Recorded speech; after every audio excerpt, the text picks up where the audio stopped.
In a small but beautiful town, there lived a girl named Grace, and on the most important day of her life, she walked down that aisle in white, and the whole room held its breath. Look at her. Look at the way she moves, like she already knows that this moment is going to live inside her forever. The flowers, the chandeliers, the guests on their feet, everything perfect, everything golden, everything exactly as she had dreamed it.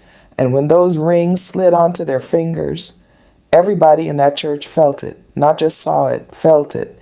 Because what was happening at that altar was not just a ceremony, it was a promise. It was two people looking at each other and saying, I choose you. Above everything else in this world, I choose you. The traditional reception came alive with a joy that could not be contained in that hall. Drums, dancing, colors of coral and gold filling every corner. Grace and Emmanuel in the center of it all, laughing, spinning, surrounded by everyone they loved. Naira notes raining down on them like blessings. This was not just a wedding. This was a declaration. This family was beginning. And it was beginning with fire. The years that followed were the fullest years of Grace's life. That house, that beautiful loud house, children everywhere, running in the yard, climbing on furniture, arguing over food, laughing at nothing. Grace would stand in the middle of all that beautiful chaos and think, this is it. This is exactly it.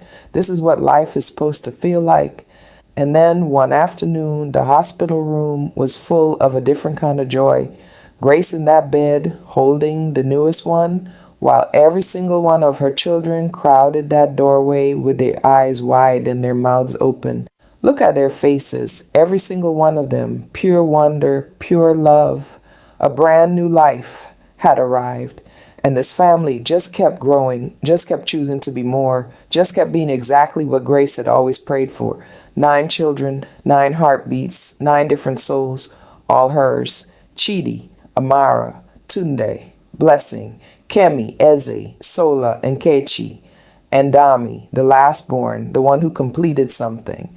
That yard was never quiet, never still, never empty, and Grace loved every single second of it. Then came the Tuesday that changed everything. She sat in that church in black, surrounded by her children, and the youngest one asleep against her arm, and Grace sat very still, very quiet, because the one person she needed to lean on was the reason they were all sitting there. Emmanuel was gone, and the world kept moving like nothing had happened, like the sun had not just gone out. She stood in her yard that night under those stars with her hand on her chest, and she talked to him out loud in the dark. She said, Emmanuel, I do not know how to do this. I'm terrified, but I know you are watching, so watch me.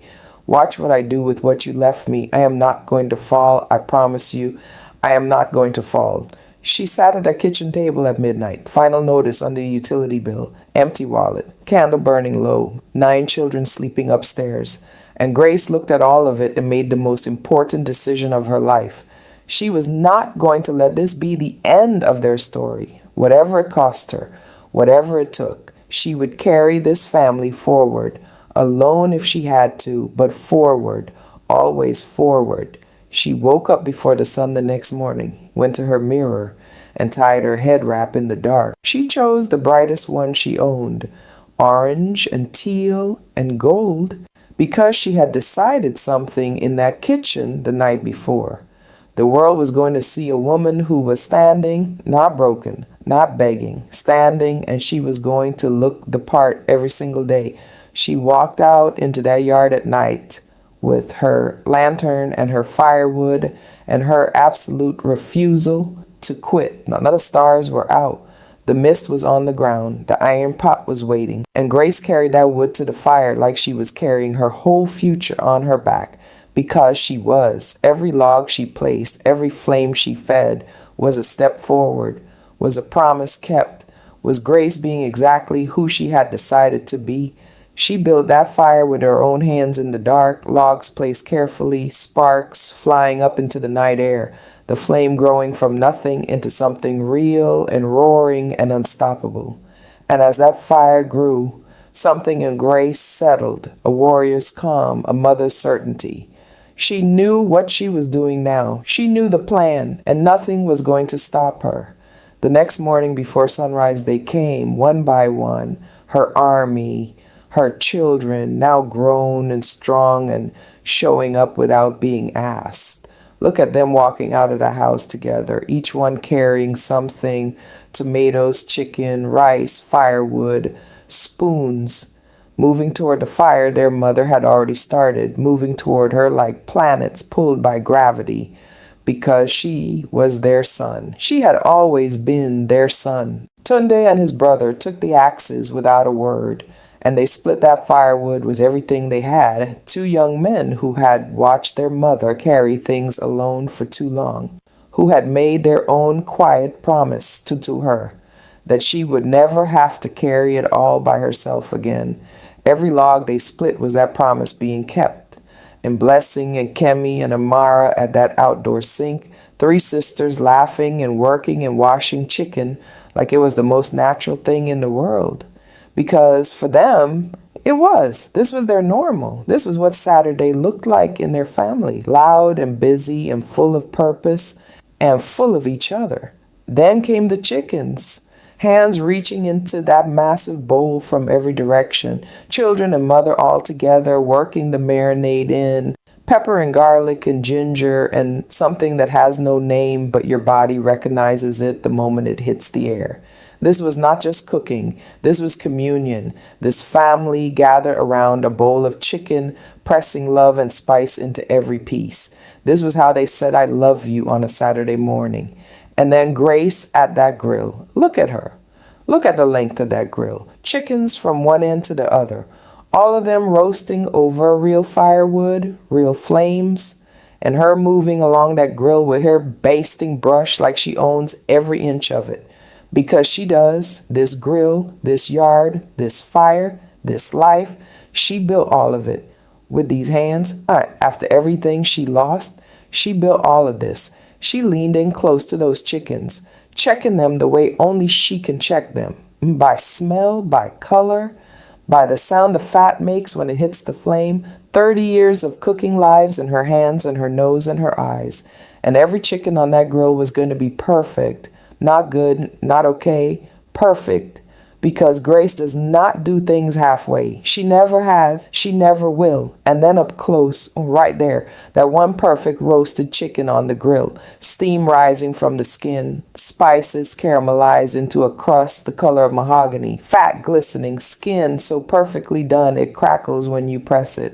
This is the result of someone who cares, someone who put real time and real fire and real hands into their work. You can see it just by looking. You can feel the care radiating off it. Then the ribs, thick, beautiful, seasoned generously and laid onto that grill with intention, the fire roaring underneath, the green yard behind, and those hands placing each rack with the focus of someone who knows exactly what they are doing and exactly why they are doing it. This was not just a meal being prepared. This was a future being built, rack by rack. And fire by fire, day by day. Grace. At that grill one more time, leaning over all those chickens with complete concentration, her head wrap on, her apron tied, her brush moving steadily. This woman has been up since before 4 in the morning. Her arms are tired, her feet are tired, but you would never know it from looking at her face, because her face says something else entirely. Her face says, I'm exactly where I'm supposed to be, doing exactly what I was made to do. And I would not trade this moment for anything. This is Mama's fire, a widow, a mother, a woman who lost everything and built something from the ashes. She fed a community. She raised 9 children into 9 warriors. She turned grief into jollof rice and loss into roasted chicken and pain into the most beautiful firewood smoke you have ever smelled in your life. She never asked for applause. She never asked for pity. She just woke up before the sun every single morning and she lit the fire, because that is who Grace is. That is who she has always been.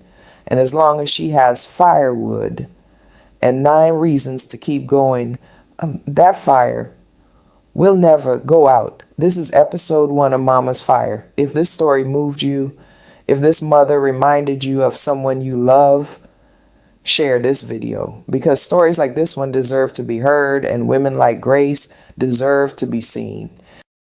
Here is your jollof rice and chicken. Yay! Thank you. God bless you.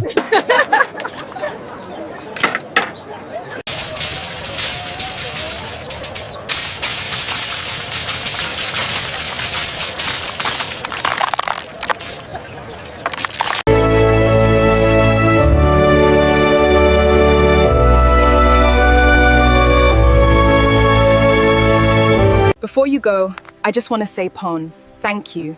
Thank you for sitting with me tonight. Thank you for listening. In a world full of noise, you chose